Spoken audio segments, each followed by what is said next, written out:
Jit Camp Bonfire Podcast, episode 15. And today I'm here with a very special guest. It's been 10 episodes later, pretty much a year later. I'm here with Robert Gallardo. Yes, sir. Glad to be here. The anniversary.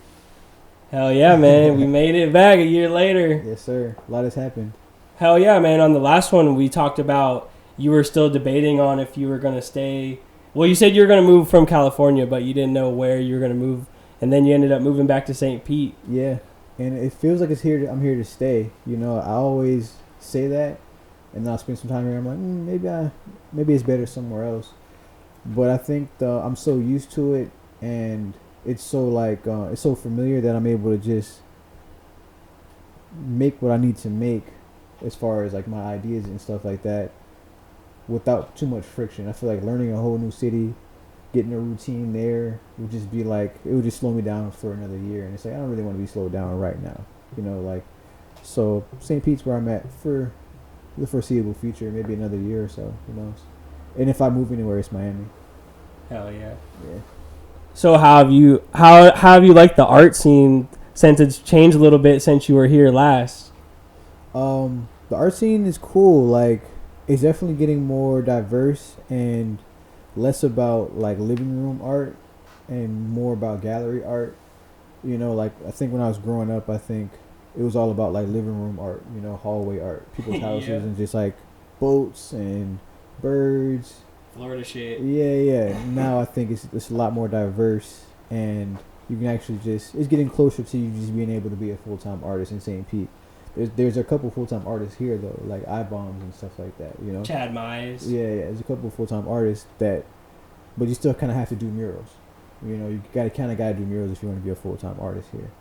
So it's getting better. I'm enjoying it. You know, a lot of my friends do cool shit, so I'm enjoying the art scene. Yeah, let's talk about it. You had a piece shown at the factory for Raheem's Usual Suspects event. Yep. One of my favorite art shows of the years. Yep. One of my favorite pieces was at that show. So. Hell yeah. What the Microsoft painting? Yeah, man. I asked you when you got there. I was like, bro, how did you do this? Like, shit was wild. No, I appreciate it. Yeah. So Raheem, like, me and him have conversations about how some of the curation at other art shows is still a little bit living room art. Like, it's still a little bit like, it's cool, but I'm just glad there's an art show. You know, like, you got to be like, have a positive mindset. And so that show, I feel like he did a good job of making it like, oh, the art's dope here. And it's cool because there's wine and, like, you know, it's cool still. You know what I'm saying? But how I did that piece was I used a projector to project straight onto it. Like, I just got like an image of the Microsoft Paint window from Google or something like that, and I projected it and I sketched it out. Then I printed it out so I could get the colors, and I just like filled it in, you know, like a coloring book. Hell yeah. Yeah. Well, and then the event was also very different because like Laurent had his big piece, then Scott had his furniture pieces there too. So it's kind of some different. Yeah, it was like 3D. Yeah, exactly. Yeah, it had dimensions to it. That Laurent piece was crazy. The American Spirit cigarette box. Yeah. That shit was nuts. Yeah, he's spaz. He told me he had some stuff going for that, and we like talked about it on the podcast. But I didn't know he was gonna come that crazy. Oh, so his podcast was before the show? Yeah, it was before I even like knew about the show. Oh yeah. So yeah, he went crazy. He's dope. He's real talented. That's what I'm saying. My friends are like, I'm surrounded by good art from just my peers. You know what I mean? So I'm enjoying it right now. You know. And then you had your show over in Tampa at the Bloom on Franklin. Yeah. That shit was crazy, man. It was so cool seeing like all the no PFPs like pop up on the screen. Yeah. I'm like, I got that one and that one. Yeah, exactly. That was almost like one of those like screenshot games. If you whatever you land on when you screenshot it is like your PFP.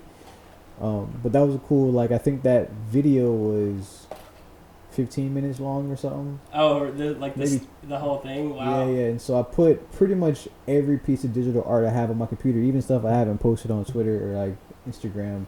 Oh, yeah. Stuff I haven't even minted. I just kind of put everything that's on my computer as a JPEG that I have saved out in that video.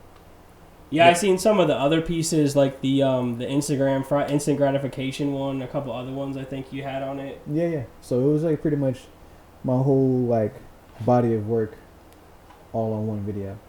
Well, and then I like that you had all the physical pieces too, like the cursor, and then the one with I recreated the photo that you took from it. Is it visual language, right? Yeah. So that was like the visual language collection. Mm-hmm. And so I made that like maybe 2018, 2019. And you're talking about the photo like where I was sitting in front of it. Yeah. When I went and I saw that shit there, I was like, bro, I gotta recreate that shit because I love that whole collection. It just looks like crazy on the wall. Thank you. That was my favorite part. The no PFP shit was cool, but I was like, man, that shit's crazy. Right. Yeah. Thank you. And that's kind of what I wanted to do for that show was like have like a digital, physical kind of aspect to it. And I'm thinking, and it's perfect you did that because I wanted to make all the physical art I make now is I want it to be photographable. Like I want people to like put it on Instagram. So the fact that you like thought to do that is like, yeah, of course, that's like what I wanted people to do. Like take a picture of it for Instagram. You know what I'm saying? Yeah. So I wanted to have something with like a little bit of a larger scale too. Yeah, that event it was a dope vibe, man. Like it had that night vibe. Everybody was just chilling. Yeah, like all the homies were there. Like it was like it was just like a block party. Like Bloom is a block party, so it was like a block party. So on the last episode, we talked about the user interface collection, and the no PFP collection it might have been an idea possibly, but it wasn't a thing yet, so we didn't talk about it. So right. Let's talk a little bit about the no PFP collection. I don't necessarily want to say like you've talked enough about like why you made it and stuff, but maybe like your reaction to how it's grown. Yeah. Like with there's the no PFP group and everything on Instagram. Yeah. Right before I got off Instagram, I saw that, and that was really cool. It's dope to see that, despite me not following some of the rules of PFP projects, that some of the things that people want from a PFP project are still happening, like a community kind of aspect to it. So that there's an Instagram page like you mentioned called I think No PFP Project. Mm-hmm. And I haven't followed it, for like a month and a half, but their whole idea was that they're going to be posting each artwork and talking about each artwork. They interviewed me for it. For real? Yeah, they interviewed me and did little it's more like a 10 post like in one post, and it has like a bubble with like my no PFP, the clockwork orange one, and I talk about like how I found out about it and everything, and like how I feel about your work. Word. And just like what are my favorite ones, and which ones do I want that I don't have, you know what I mean? Yeah, it was cool. They came at me with some good questions, but I was the first one to do it. Oh, I love that. So are they still posting? They haven't done one in a minute because I know they're like, and they always post like we're gonna post them once we like get like exams are done or some shit. But I'm sure they got some shit coming soon. Okay, cool. Yeah, cool. Yeah, I keep posting it, so I'm gonna get on them about it if they don't post more. Yeah, hit them up, man. Because they're killing it. It has like everybody like that has like that I know that has one is like a part of it. So Word. Yeah. See, I love that, and so I like the fact that it has legs outside of what I have to do as an artist. Like I never really liked the idea of an artist kind of having to run a business now that they've done a PFP project or like a collection. Now you got to run a business. You know what I'm saying? So I didn't want to do that. So that's why I always like the messaging behind it was always there's no roadmap. It's just art. Because like I didn't want to set anybody's expectation up to where there's going to be anything else other than me dropping the art and that's it. So I'm glad to show up to things and help with things, and I'll do an interview on that page too. But I can't be responsible for the growth of it. I can definitely be a catalyst and help it, but I can't be responsible for the growth of it. Oh yeah, it's pretty much like up to the holder. Like I don't even like. It's not like some shit I'm trying to flip. Like I'm trying to keep that shit forever. That's why I like have it. It's like my profile picture. The one I have a shit ton, but the one that I want to be like recognized as is the one I have. I have it as the rug. Yeah. Shout out to Tough by Tid for that fire rug. We got a Project one coming soon. Love it. But yeah, like I'm not planning on selling any of those. You know what I mean? Yeah. And that's how I am about most of the shit that I buy on there. Like even the heart one that I just picked up, shout out to the Heart Project. Yeah. Like I got it because I like what they're doing and shit. It's not necessarily like, oh yeah, I can't wait till this like takes off and I get all this money for it. Yeah, I mean like you wouldn't buy physical art with that idea. You know what I mean? Yeah, like, exactly. I'm gonna flip this later. You're not gonna buy physical art thinking it's hard to flip a art for more than you bought it for, like unless it's been 20, 30 years. You know what I'm saying? So that's a good mentality to have. Like, yeah, I just like the art, so I'm buying it. Well, and then I like it because I can buy a whole bunch of stuff and it doesn't take up a whole bunch of space in my house. You know what I mean? It's like, yeah, I have 20 no PFPs. Like, I have my virtual gallery. Exactly, yeah. And then, like, when somebody makes a virtual, like, apartment that's similar to the virtual gallery, like, which is going to come. Somebody's going to make that. You could just hang them all up in different rooms of your virtual house. You know what I'm saying? Or have it on the whole wall. Yeah, exactly. Some crazy future shit. Yeah. So, you know, it's just something cool to own. I don't think it's like, I'm glad I didn't set it up to where it's like I have to run it as a business now. You know. So you've been on your like cybermonk shit lately. You went off of pretty much all the social media platforms. Yeah. What do you got? What's the next like art project or art stuff that you've been doing next? Like, I don't know if you're still doing the NFT stuff or. Yeah. I think the way I work is I work in seasons. Right now, being off of Instagram, being off TikTok, and being and I'm like barely on Twitter. Like, I'll check Twitter twice or three times a day. It's allowed me to kind of think, what do I want to make instead of like what do I want to make to post. Yeah. You know what I mean? Like, when I'm on Instagram, I'm like, what do I want to post? What can I make and take a picture of it and then post it? Or what can I make and just post it? Like, now that I'm off of Instagram, I'm thinking, what do I want to make? Do I want to make a documentary? Do I want to make a collection of clothes? Do I want to make a painting? Do I want to make a sculpture? Do I want to make another company? Like, what do I want to make just in general? You know what I mean?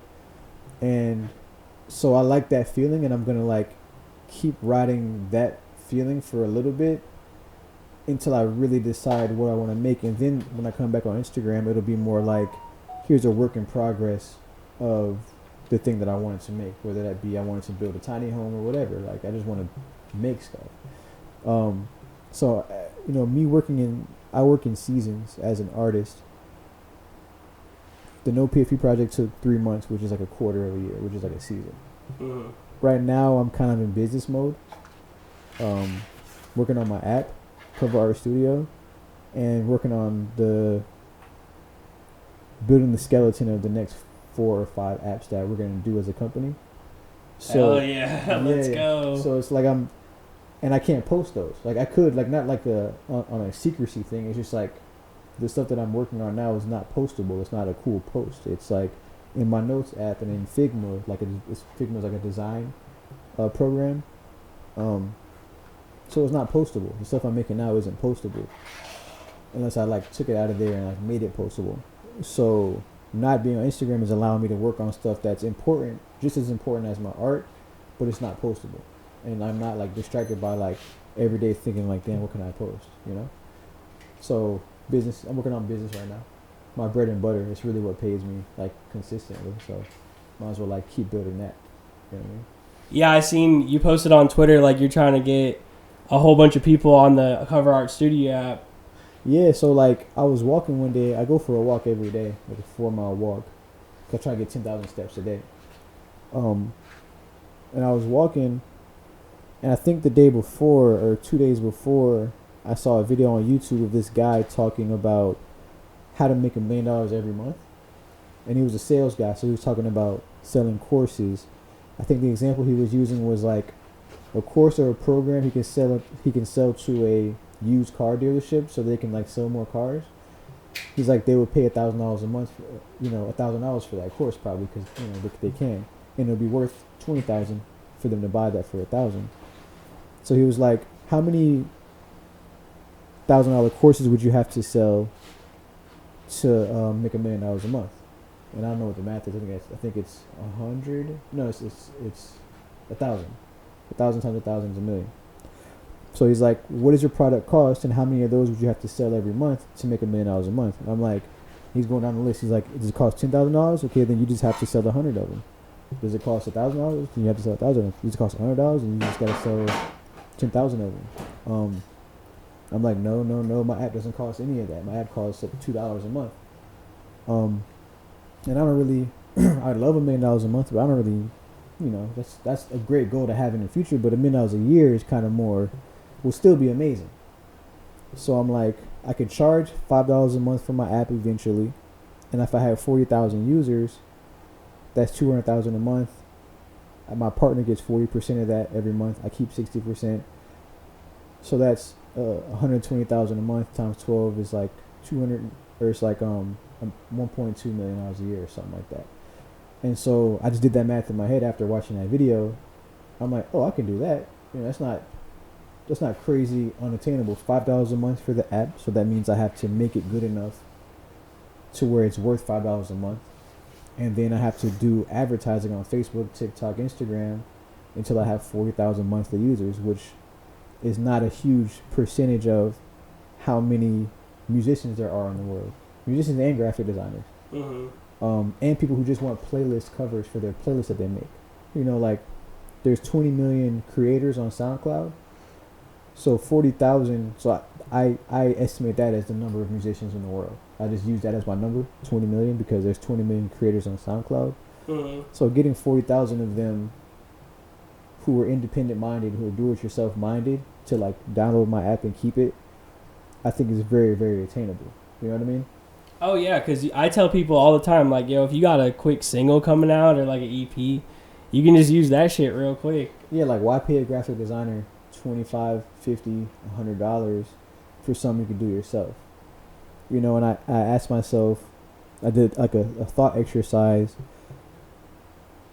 What would the app have to do for me to be able to charge $20 a month for it? Like, what would it need to be able to do for me to charge $20 a month? I probably would never charge $20 a month, but what would it need to do for me to feel comfortable charging people that much?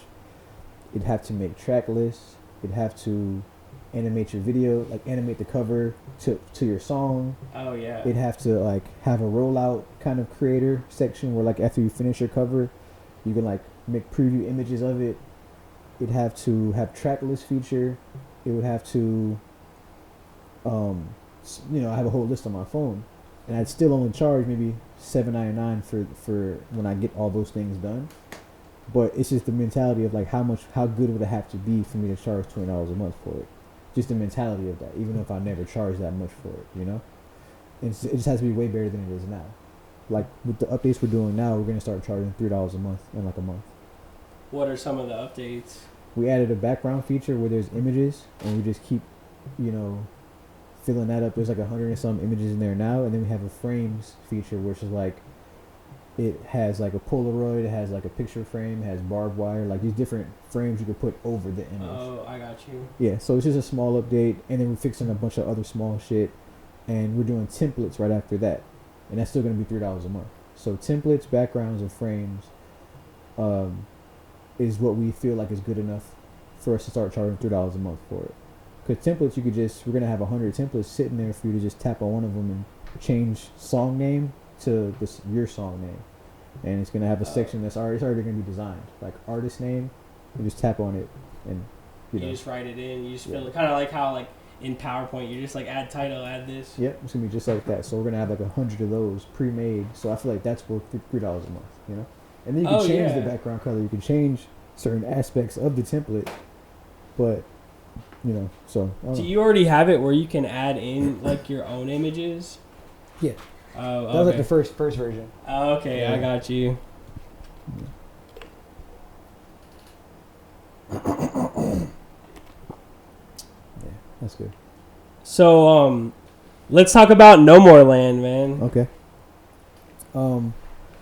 Yeah, so even being off of IG, like I've been able to think about that more too. And it's just that's a 50-year project. That's like, somebody with billions of dollars could solve homelessness in 2 years, 10 years, maybe 5-10 years. But somebody like me who doesn't have billions of dollars, it's going to take me 20, 30, 40 years to solve homelessness. So right now I kind of see it more as like a startup streetwear brand, or a startup like just brand, like clothing brand in a way.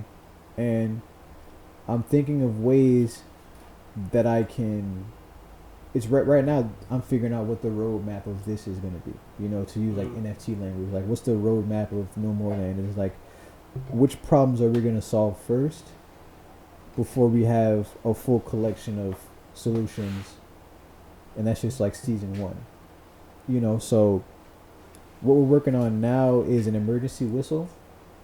And we chose that. Me and my partner Emmanuel, he's like one of the main designers on it. I just met him on Instagram, and we just started working on this, you know, because he like makes cool shit, shirts and furniture and shit. So we decided on making an emergency whistle because it kind of distills the whole brand into one item. Instead of like having to do a whole collection, you can get the idea of what the brand is all about through this one item. Mm-hmm. It's for people who are outside in not the best environments at night, on their own, you know, so you can get all of those kind of thoughts out with one item instead of us having to do a sleeping bag and a shopping cart bag to go on the side of the shopping cart and a whole locking system. And we have so many ideas for what we could do, but it's like with limited resources and limited time, it's more about deciding what problems we want to solve first. And so we landed on an emergency whistle, and we just wanted to make that look as cool as possible, not just like a regular whistle, you know. No, I saw like the mock-up like video that you posted and like the samples. It looked really fire. I remember when you were telling me about it like originally. Yeah. So that design came from a text message conversation with me and Emmanuel, where we're just sending references back and forth. And I think we were like Googling like ancient whistles or something like that at the time, and then he sent over.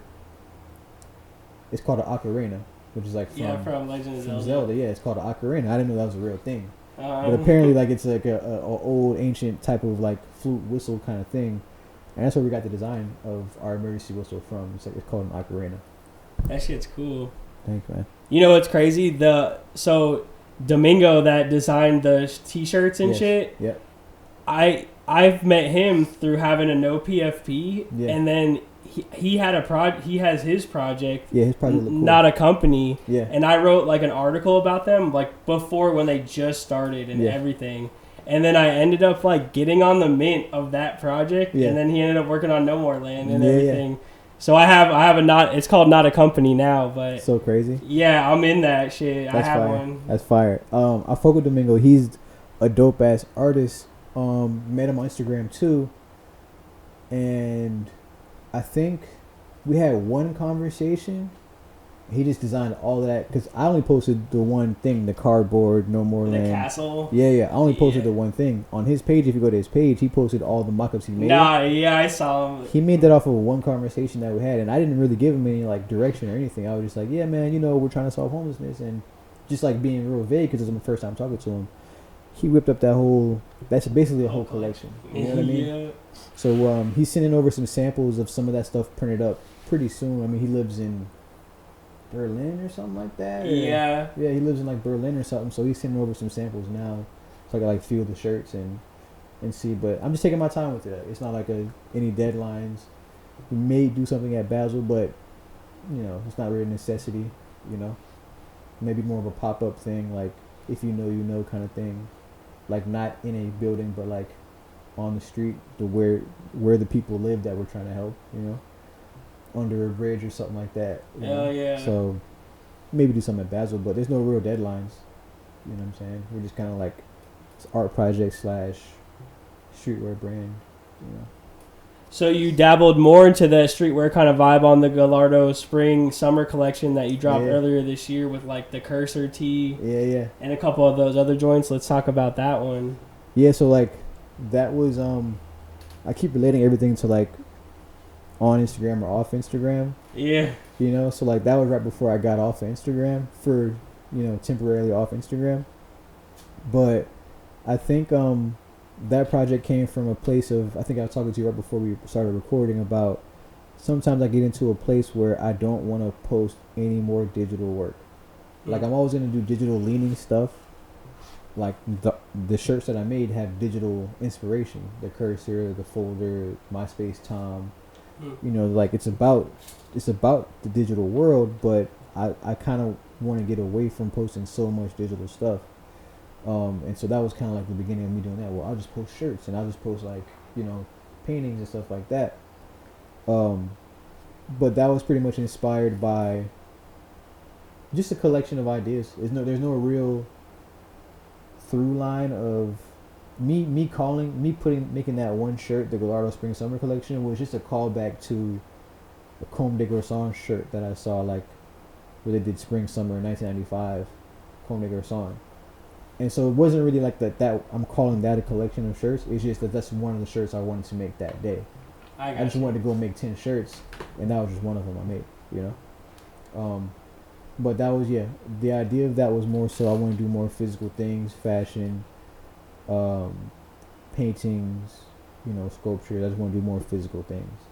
So like, I'm ready for the sculptures, man. I got some ideas. They're not beautiful in the traditional sense of the word, like Roman sculptures or anything, but I have ideas for sculptures, but they're not like beautiful, quote unquote. They're just like something I would do, you know. It'll fit the vibe. It'll fit the vibe for sure, and you'll be able to use it. Some of the stuff I'm thinking you'll be able to sit on it, actually, but it'll be a sculpture, quote unquote. Oh, okay. You know what I mean? So, it'll work. I think it'll be fun too. What you said that you wanted to do documentaries, like what kind of documentary work are you trying to do? Because I want to make some documentaries too. Mm-hmm. That was more an example. Like I'm letting my mind wander. I mean, I could have easily said video games because I thought of making video games too. I could have said shoes. I actually started working on. You did make a video game. Yeah, but like 3D computer, put it on the Steam, you know, platform. So documentaries, like, it's just something I've thought of. But what I would do is I would do documentaries on my friends. You know, I would just like hang out with one of my friends all day and then call that a documentary. But I'll be filming it, asking them questions,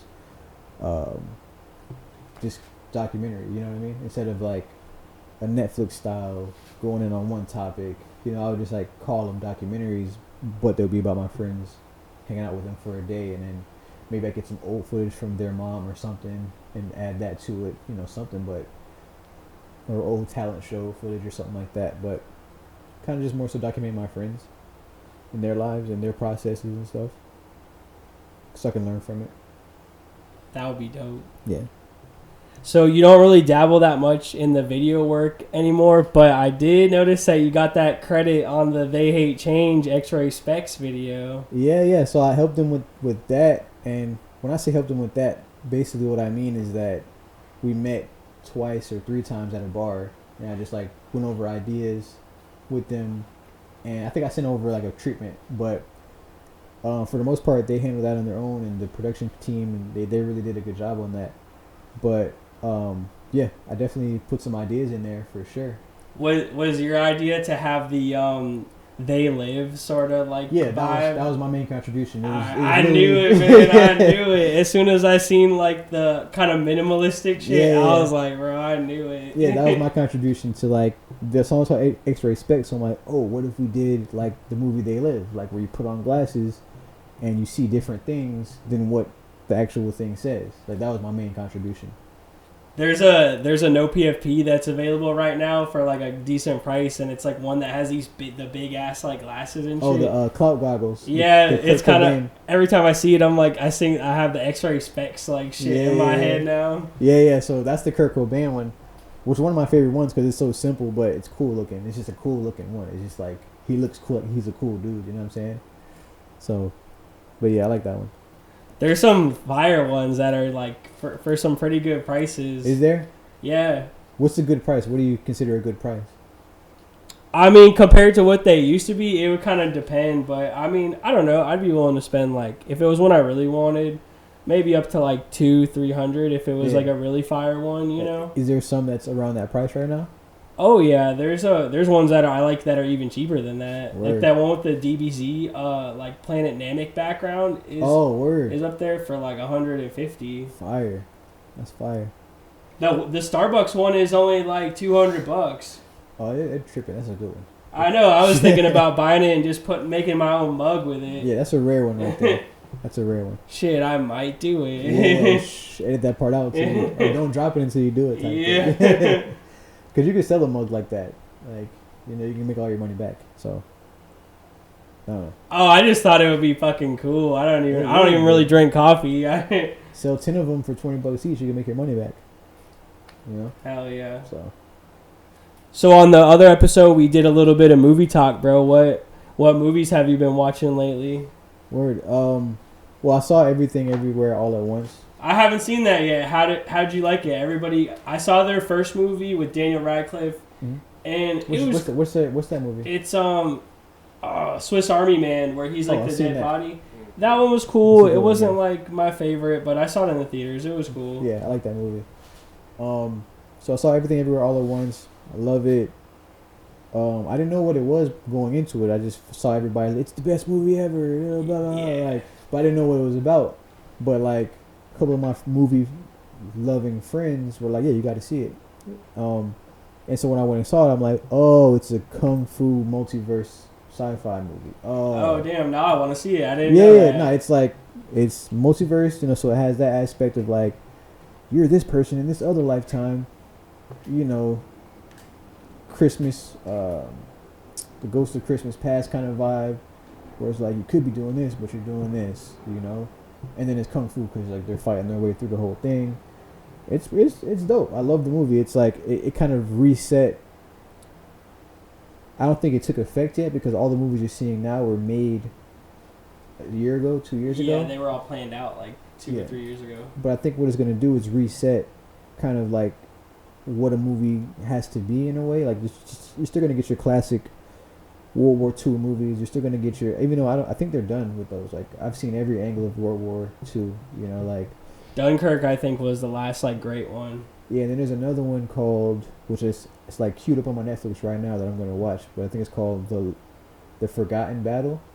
It's on Netflix. I haven't heard of that. I'm about to watch that, but like I feel like that's like the last one they could do. Like they've done it so many times. So in that vein, I feel like Everything Everywhere All at Once hasn't been done because you can't really classify that as like it has parts of a love story, it has parts of a coming of age story, like it has kung fu in it, it has sci-fi in it. Like you can't really put that in one category. So I feel like not that every movie's gonna have to be like that because it would be impossible to fit any idea into just that. But I feel like it kind of reset what we expect from movies, at least sci-fi movies.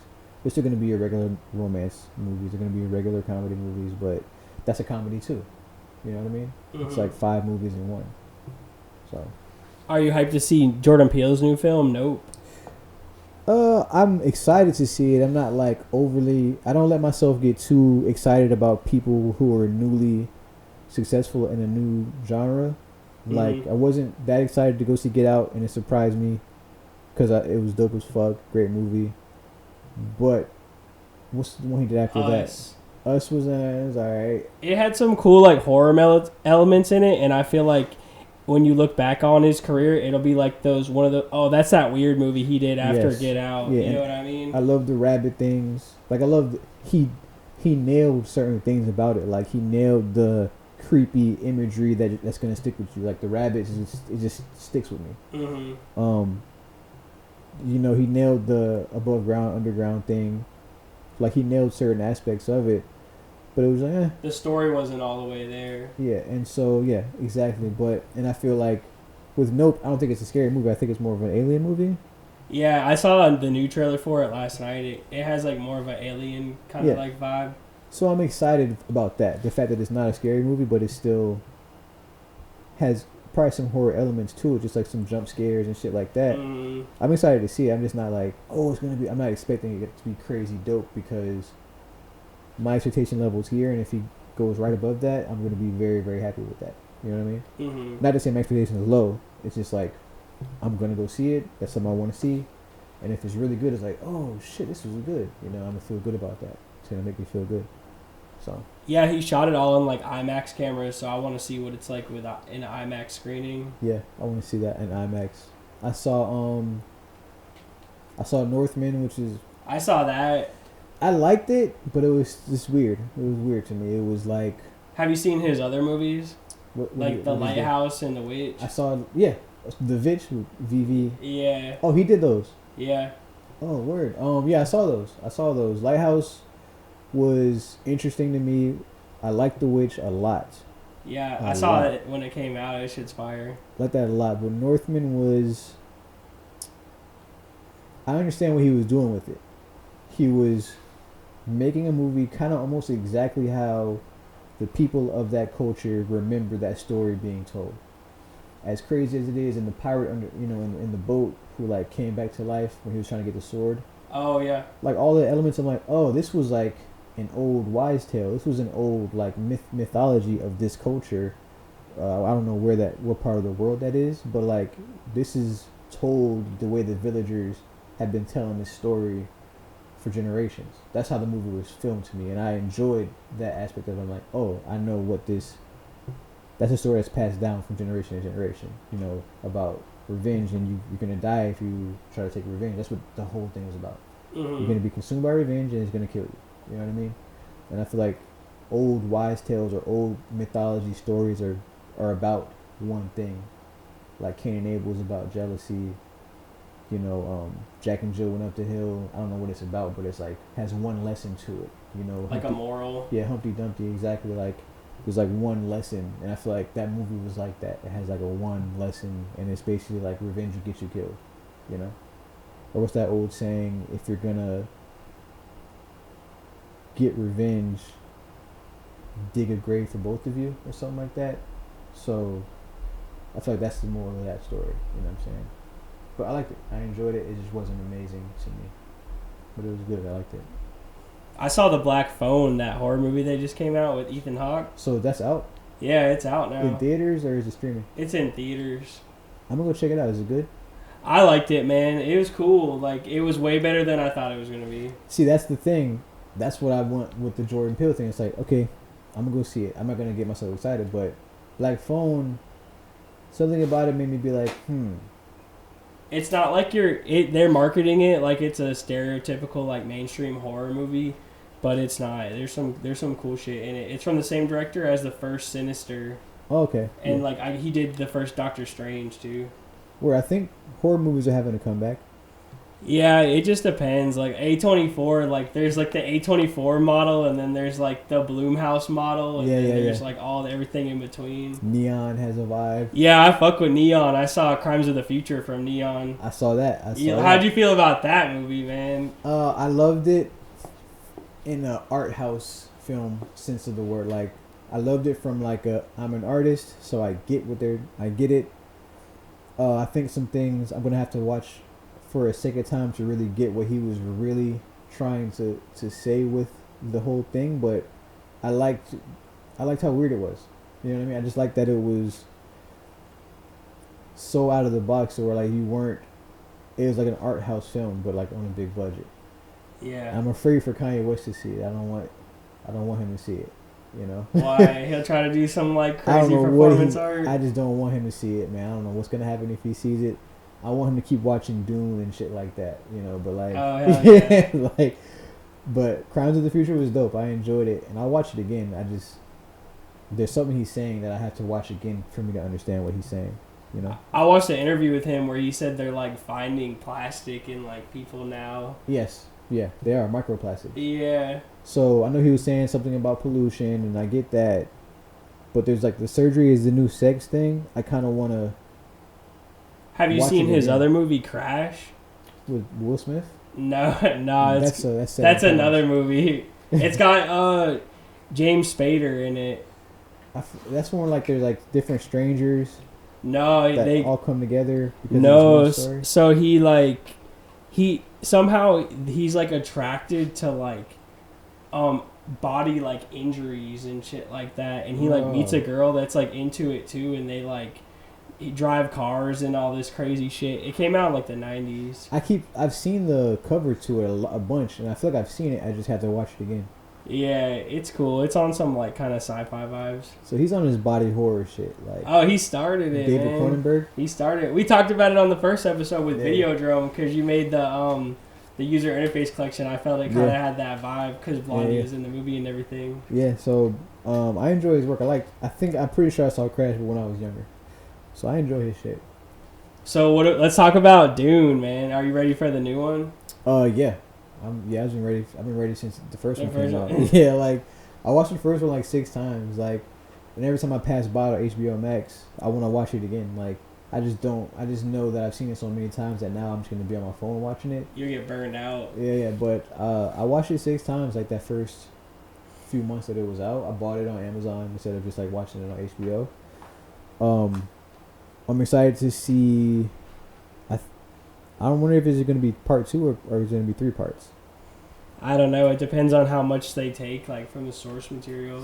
Yeah, because it's like... I remember they were almost like, oh, I don't know if we're going to do a second one. It's like, bro, you got to do a second one. There's like 9 books or some shit. I'm excited as fuck. Like, they didn't really they didn't show the Emperor on the first one at all. Yeah. So, I'm excited about that. I'm excited to see more Zendaya, you know?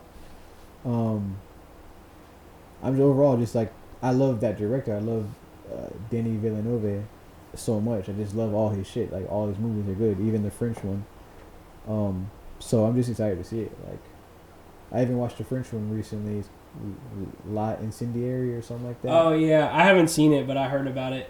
It sticks with you. That one stuck with me after I watched it. Like, certain movies like stick with you, and that one stuck with me in the sense of like, I'll be somewhere outside just doing something random, and a scene from the movie will just like kind of play in my head, and I'm like, I don't know why, just not relevant to my surroundings or anything, but for some reason that movie stuck with me. Just certain scenes from that movie just stuck with me. I don't know what. Have you seen his short film? I think it's called The Feast. Yeah. That shit's crazy. Yeah. My producer homie showed me that, cause I was like, oh, I love Denny. I love his shit. I love all his movies. And she's like, yo, have you seen this, the short film? Mm-hmm. I'm like, no, I didn't see it. And she showed it to me, and it was like 8 minutes, 12 minutes, some shit. It's amazing. To be able to get those kind of ideas off in such a short amount of time is like dope to me, you know. So yeah, I love him. He's a great director. I might go watch one of his movies tonight. Like, I think I saw Prisoner too many times.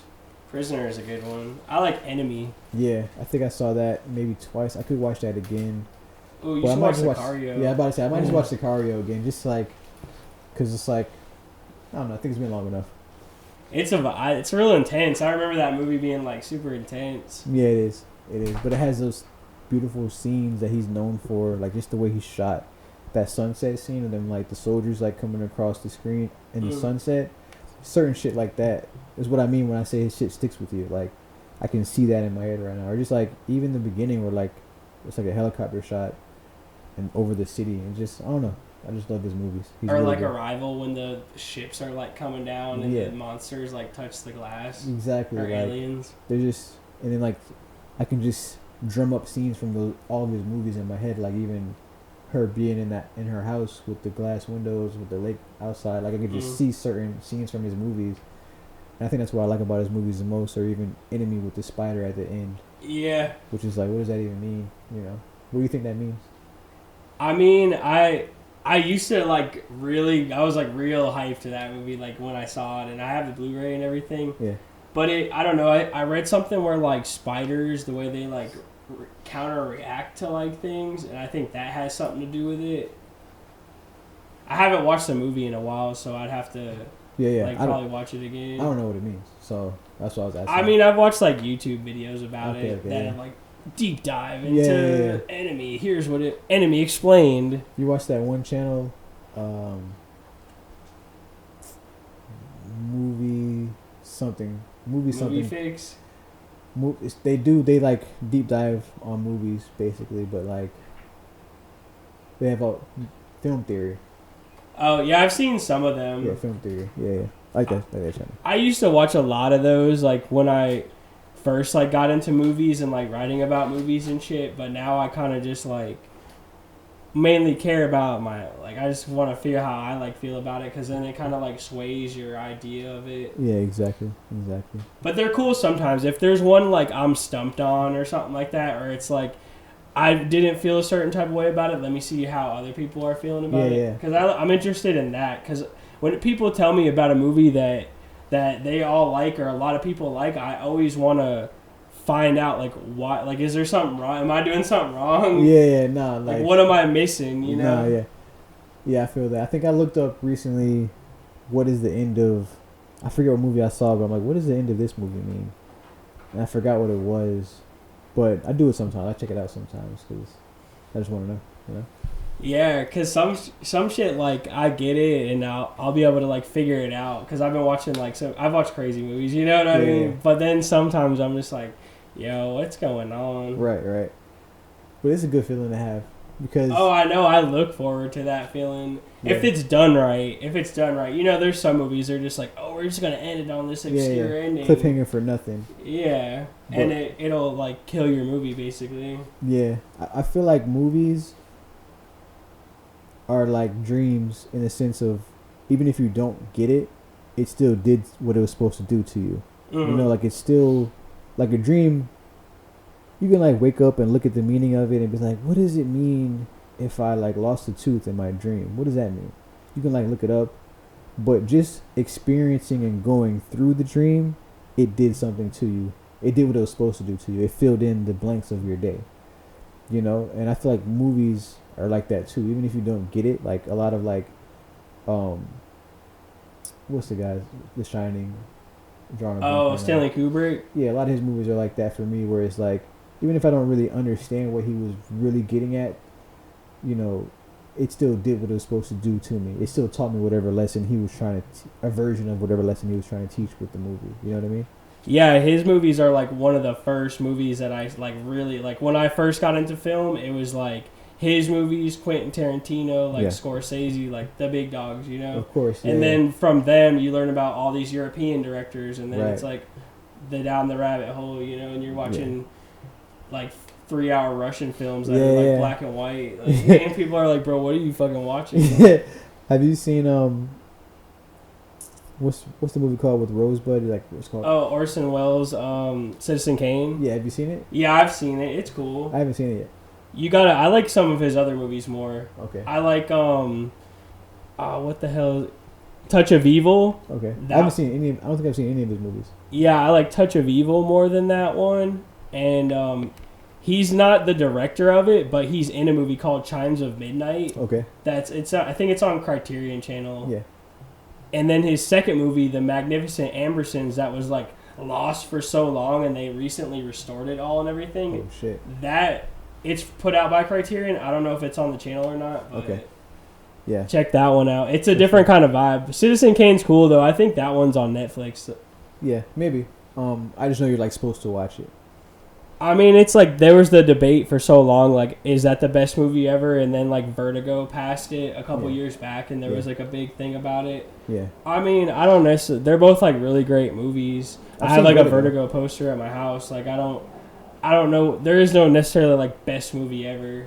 Yeah. Because everybody has different emotions, so it kind of just depends. Yeah, I feel like that's because the technology changes, so the way it was shot, like what you're able to do changes, and I feel like exactly. How can a black and white movie be the best movie ever? It's like saying like the telephone is the best piece of technology ever. It might have been like a very impactful technology, but how could it be the best technology ever? You know what I'm saying? It was kind of just like movies weren't really doing those like shot techniques he was doing back then, and that type of like storytelling, because it was still like early. They were still like just coming off of like silent film and like Charlie Chaplin and shit. Yeah, like a play. Yeah, exactly. Yeah. And then like little by little, like Charlie Chaplin like started adding more like shit to his films, and eventually like ended up having like talkies. They called them back then. Yeah. It's like, oh, he's making a talkie. Yeah.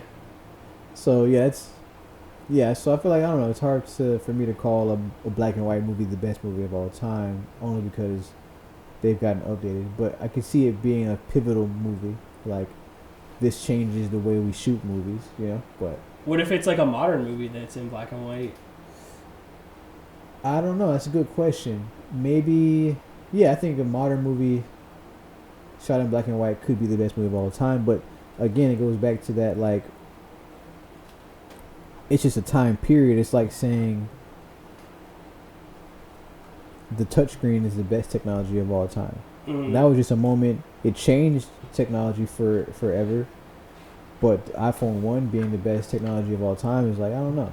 And so like a movie getting any time period being the best movie of all time, it maybe can hold the title for 10 years, 20 years, but like a movie like Everything Everywhere All at Once comes out, and it's like, where do I even put this in the pantheon of movies, you know? Yeah, now it's more of like I'd say people use it as like a stylistic technique Yeah. to try to get that feel. Yeah, exactly. Like, we're living in a time period where you can choose to be in any time period. You can, like, have a stove that just makes bread. You just make bread on it, and you can use a vintage camera, and you can wear all tweed outfit, you know, but you'll have an iPhone on you. So, but you can, like, choose to live in eras right now. So I think, yeah, like, people can, like, we've come so far that people can choose to make a 1920 style movie now, you know. So I think it's cool. I think we're living in a good time. Yeah, it's a vibe. And like everything eventually like comes back, you know. Yeah, exactly. It's just how shit works. Yeah, definitely, especially clothing and shit. Oh, I know, it's crazy now. Like 2000s, like era clothing and shit's coming back. I love it. I don't know if I'm gonna partake, but I love seeing it. It'd have to be some gray pieces. Of course, like, I am gonna get some. I know how I'm gonna participate in it. I always gotta like decide how am I gonna participate in a thing, and I know how I'm gonna do it. So you'll just see me pop out of some shit. Hell yeah. Cause they got some platinum FUBU shit that's like gray. You know what I mean? They got some shit. But yeah, I'll probably get some Oakleys. You know? Oh hell yeah! Or some wallabies or something like that. Yeah. Of course. Have you seen those shades that like go back on your head? Yeah, they go backwards on your head. Yeah, it's certain shit that I would do. You know what I mean? But I got hair, I can't do that no more. Takeo could do it though. I found some like 700. No way. 350, we can share them, bro. Let's do it. We can time share them. Time share the drip. It's crazy. All right, so that's been episode 15 of the Jit Camp Bonfire podcast. You can find all Robert Gallardo's work on robertgallardo.com. Yes. And also check out his app, Cover Art Studio app. It's a no-brainer not to get it if you're an artist just trying to drop some shit real quick. And you can find all of my work at JitCamp727 on Instagram and on jitcamp.com, where a jit can be a jit. Peace. Hell yeah. Hell yeah. Good update episode. Yeah.